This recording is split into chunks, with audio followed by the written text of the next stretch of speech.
à tous, Mathilde Lheureux, conseillère production végétale à la Chambre d'agriculture. Nous mettons en place des essais où nous testons des alternatives aux fongicides sur blé.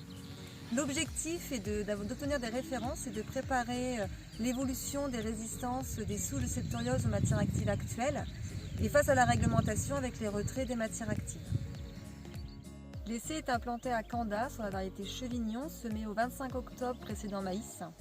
Donc nous avons réalisé l'essai sur une variété tolérante aux maladies car c'est l'un des premiers leviers agronomiques dans la gestion d'itinéraires fongicides.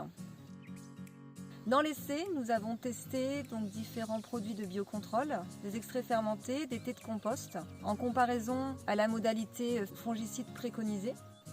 À l'heure actuelle, nous ne voyons pas de différence au niveau maladie, vu la faible pression maladie sur ce printemps. Nous n'avons pas de différence entre le témoin non traité et les autres modalités. En plus des notations maladies qui ont été réalisées sur l'essai, nous réalisons actuellement des analyses foliaires qui vont permettre de mesurer les teneurs en oligo-éléments de la plante, car effectivement, les produits alternatifs ont pour objectif de renforcer la plante, qu'elle soit plus résistante aux attaques de maladies. Et nous réalisons également l'analyse de la teneur en taux de sucre des plantes. Bonjour, Élise Boileux de la société Boost à Plantes.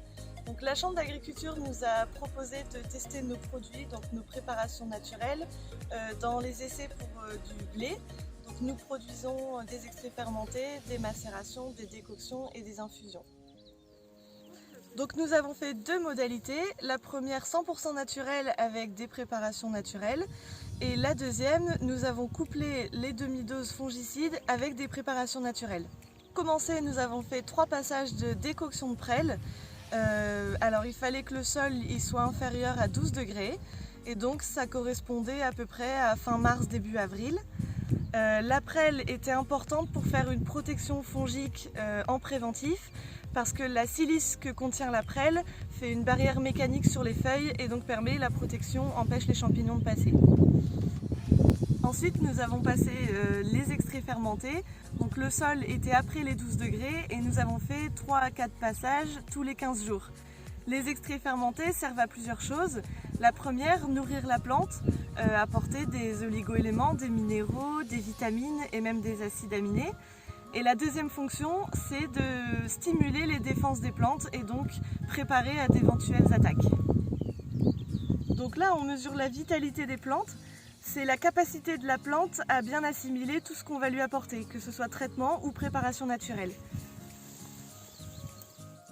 Donc là, avec notre appareil, on va pincer la feuille et mesurer la vitalité.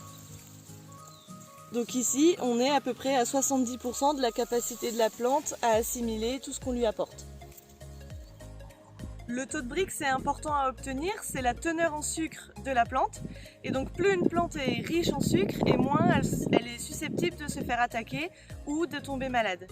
Alors le principe pour obtenir le taux de Brix, il est simple. Il faut cueillir la dernière feuille étalée pour ensuite extraire une goutte de sève et le poser sur le réfractomètre. Une fois posé sur le réfractomètre, on lit sur l'échelle du réfractomètre la teneur en sucre. L'essai sera bien entendu récolté. Nous vous communiquerons les résultats après moisson. En attendant, si vous voulez plus d'informations sur les produits alternatifs, vous pouvez contacter votre conseiller du service production végétale. À bientôt!